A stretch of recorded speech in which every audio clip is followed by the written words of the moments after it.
Sir Henry Baskerville and Dr. Mortimer were ready upon the appointed day, and we started as arranged for Devonshire. Mr. Sherlock Holmes drove with me to the station and gave me his last parting injunctions and advice.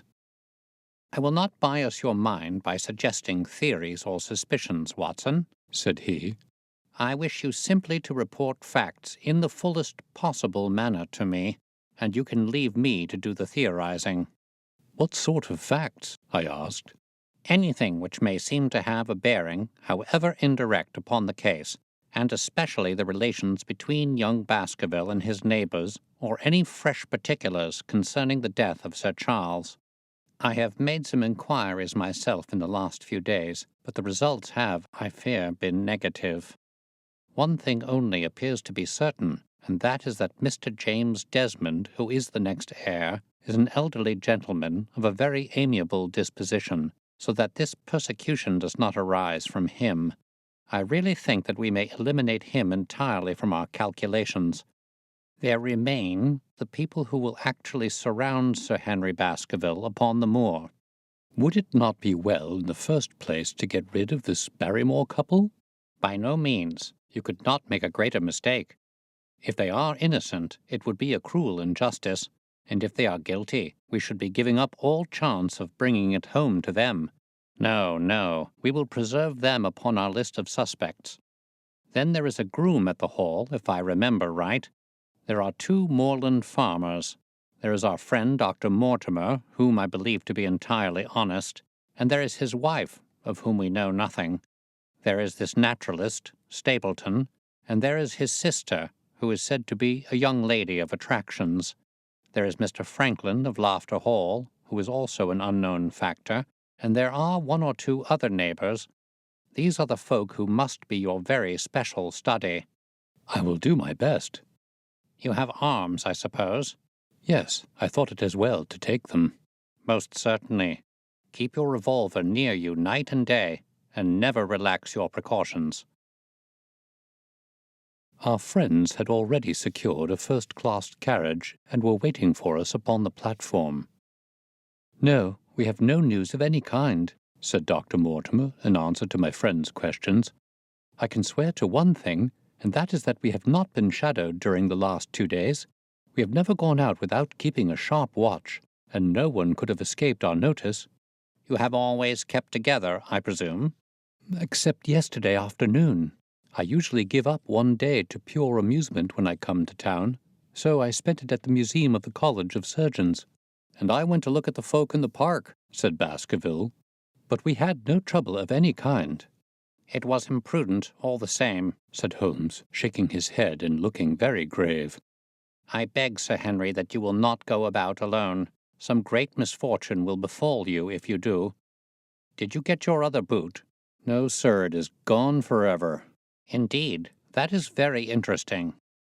Well, good-bye," he added as the train began to glide down the platform. "Bear in mind, Sir Henry, one of the phrases in that queer old legend which Dr. Mortimer has read to us, and avoid the moor in those hours of darkness when the powers of evil are exalted." I looked back at the platform when we had left it far behind, and saw the tall, austere figure of Holmes standing motionless and gazing after us. The journey was a swift and pleasant one, and I spent it in making the more intimate acquaintance of my 2 companions, and in playing with Dr. Mortimer's spaniel. In a very few hours the brown earth had become ruddy, the brick had changed to granite, and red cows grazed in well-hedged fields where the lush grasses and more luxuriant vegetation spoke of a richer, if a damper, climate. Young Baskerville stared eagerly out of the window and cried aloud with delight as he recognized the familiar features of the Devon scenery. "I've been over a good part of the world since I left it, Dr. Watson," said he, "but I have never seen a place to compare with it." "I never saw a Devonshire man who did not swear by his county," I remarked. "It depends upon the breed of men quite as much as on the county," said Dr. Mortimer. "A glance at our friend here reveals the rounded head of the Celt, which carries inside it the Celtic enthusiasm and power of attachment. Poor Sir Charles' head was of a very rare type, half Gaelic, half Ivernian in its characteristics. But you were very young when you last saw Baskerville Hall, were you not? I was a boy in my teens at the time of my father's death, and had never seen the hall, for he lived in a little cottage on the south coast. Thence I went straight to a friend in America. I tell you, it is all as new to me as it is to Dr. Watson, and I'm as keen as possible to see the moor. Are you? Then your wish is easily granted, for there is your first sight of the moor, said Dr. Mortimer, pointing out of the carriage window. Over the green squares of the fields and the low curve of a wood, there rose in the distance a grey, melancholy hill with a strange, jagged summit, dim and vague in the distance, like some fantastic landscape in a dream. Baskerville sat for a long time, his eyes fixed upon it, and I read upon his eager face how much it meant to him, this first sight of that strange spot where the men of his blood had held sway so long and left their mark so deep. There he sat with his tweed suit and his American accent in the corner of a prosaic railway carriage, and yet as I looked at his dark and expressive face, I felt more than ever how true a descendant he was of that long line of high-blooded, fiery, and masterful men. There were pride, valor, and strength in his thick brows, his sensitive nostrils, and his large hazel eyes. If on that forbidding moor a difficult and dangerous quest should lie before us, this was at least a comrade for whom one might venture to take a risk with the certainty that he would bravely share it. The train pulled up at a small wayside station, and we all descended. Outside, beyond the low white fence, a wagonette with a pair of cobs was waiting. Our coming was evidently a great event, for station master and porters clustered round us to carry out our luggage. It was a sweet, simple country spot, but I was surprised to observe that by the gate there stood two soldierly men in dark uniforms, who leaned upon their short rifles and glanced keenly at us as we passed. The coachman, a hard-faced, gnarled little fellow, saluted Sir Henry Baskerville, and in a few minutes we were flying swiftly down the broad, white road. Rolling pasture lands curved upward on either side of us, and old gabled houses peeped out from amid the thick green foliage.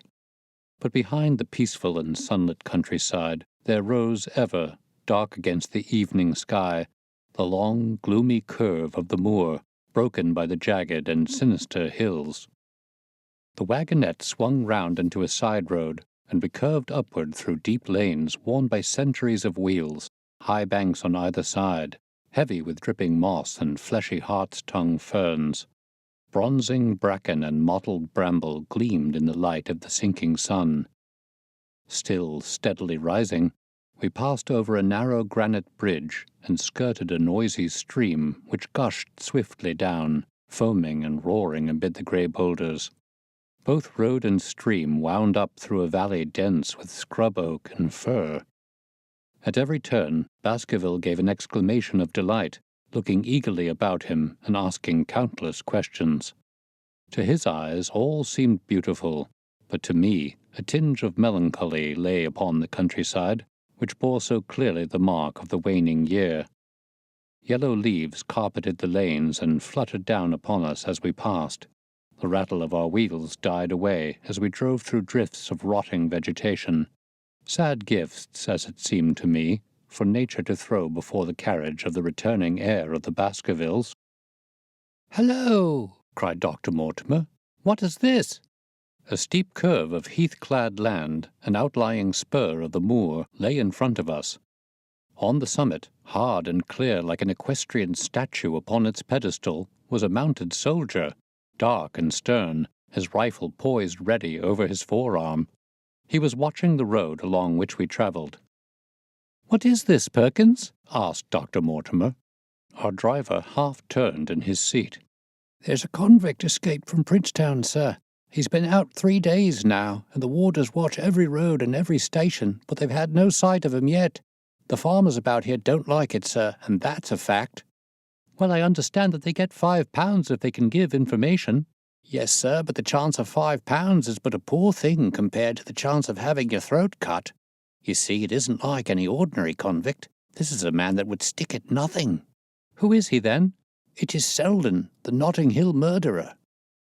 I remembered the case well, for it was one in which Holmes had taken an interest on account of the peculiar ferocity of the crime and the wanton brutality which had marked all the actions of the assassin. The commutation of his death sentence had been due to some doubts as to his complete sanity, so atrocious was his conduct. Our wagonette had topped a rise, and in front of us rose the huge expanse of the moor, mottled with gnarled and craggy cairns and tors. A cold wind swept down from it and set us shivering.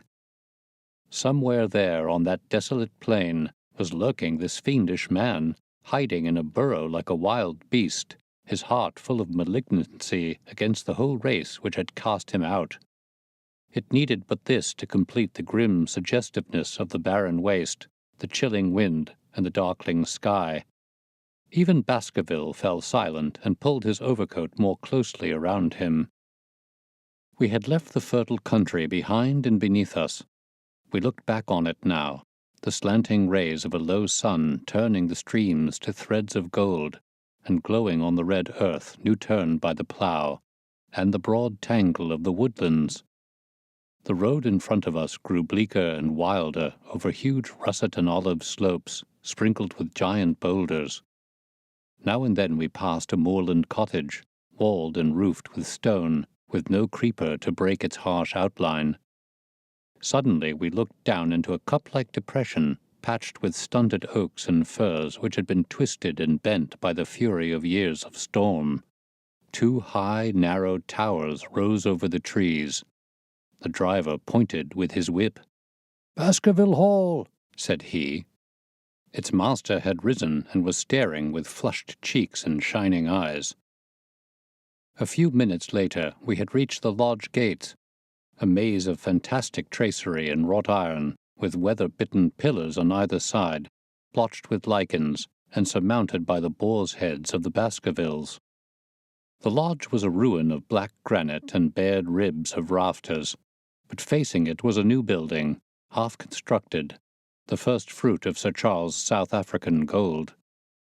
Through the gateway we passed into the avenue, where the wheels were again hushed amid the leaves, and the old trees shot their branches in a sombre tunnel over our heads. Baskerville shuddered as he looked up the long, dark drive to where the house glimmered like a ghost at the farther end. "Was it here?" he asked in a low voice. No, the yew alley is on the other side." The young heir glanced round with a gloomy face. "It's no wonder my uncle felt as if trouble were coming on him in such a place as this," said he. "It's enough to scare any man. I'll have a row of electric lamps up here inside of 6 months, and you won't know it again, with a 1,000-candle-power Swan and Edison right here in front of the hall door." The avenue opened into a broad expanse of turf, and the house lay before us. In the fading light I could see that the center was a heavy block of building from which a porch projected. The whole front was draped in ivy, with a patch clipped bare here and there, where a window or a coat of arms broke through the dark veil. From this central block rose the twin towers, ancient, crenellated, and pierced with many loopholes. To right and left of the turrets were more modern wings of black granite. A dull light shone through the heavy mullioned windows, and from the high chimneys which rose from the steep, high-angled roof there sprang a single black column of smoke. "Welcome, Sir Henry. Welcome to Baskerville Hall." A tall man had stepped from the shadow of the porch to open the door of the wagonette. The figure of a woman was silhouetted against the yellow light of the hall. She came out and helped the man to hand down our bags. "You don't mind my driving straight home, Sir Henry?" said Dr. Mortimer. "My wife is expecting me." "Surely you will stay and have some dinner." "No, I must go. I shall probably find some work awaiting me. I would stay to show you over the house, but Barrymore will be a better guide than I. Goodbye, and never hesitate night or day to send for me if I can be of service." The wheels died away down the drive, while Sir Henry and I turned into the hall, and the door clanged heavily behind us.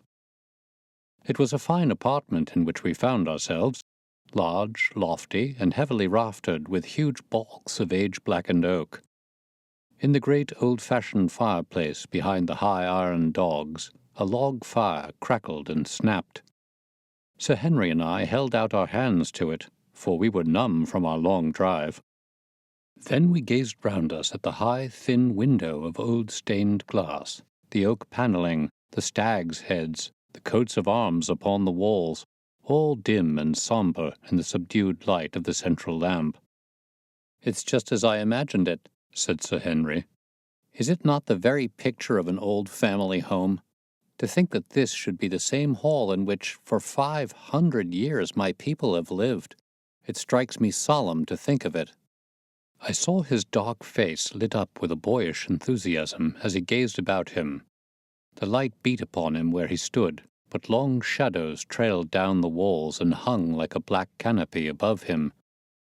Barrymore had returned from taking our luggage to our rooms. He stood in front of us now with the subdued manner of a well-trained servant.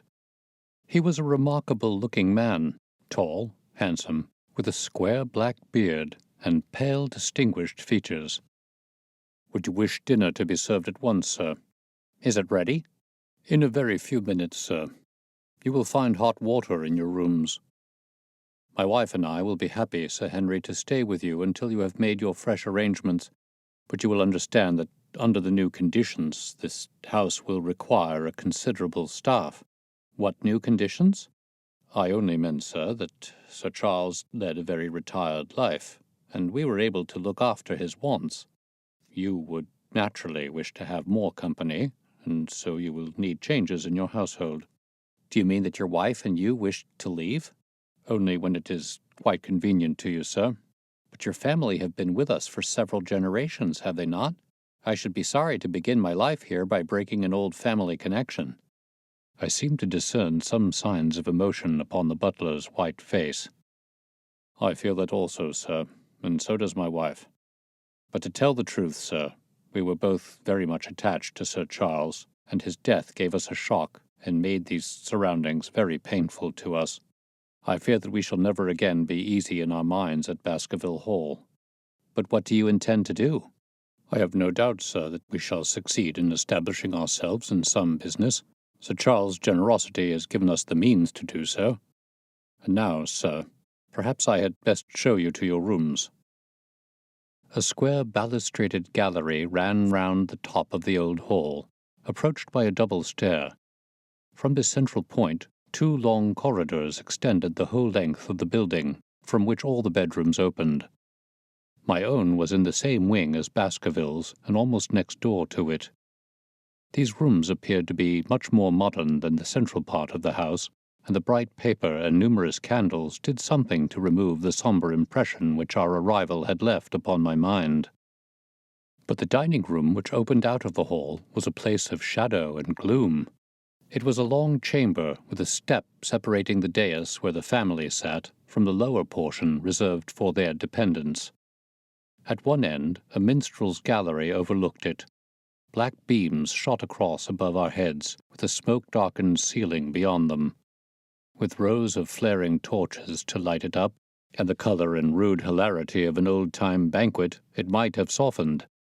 But now, when 2 black-clothed gentlemen sat in the little circle of light thrown by a shaded lamp, one's voice became hushed and one's spirit subdued. A dim line of ancestors in every variety of dress, from the Elizabethan knight to the buck of the Regency, stared down upon us and daunted us by their silent company. We talked little, and I for one was glad when the meal was over and we were able to retire into the modern billiard-room and smoke a cigarette. "My word, it isn't a very cheerful place," said Sir Henry. "I suppose one can tone down to it, but I feel a bit out of the picture at present. I don't wonder that my uncle got a little jumpy if he lived all alone in such a house as this. However, if it suits you, we will retire early tonight. Perhaps things may seem more cheerful in the morning." I drew aside my curtains before I went to bed and looked out from my window. It opened upon the grassy space which lay in front of the hall door. Beyond, 2 copses of trees moaned and swung in a rising wind.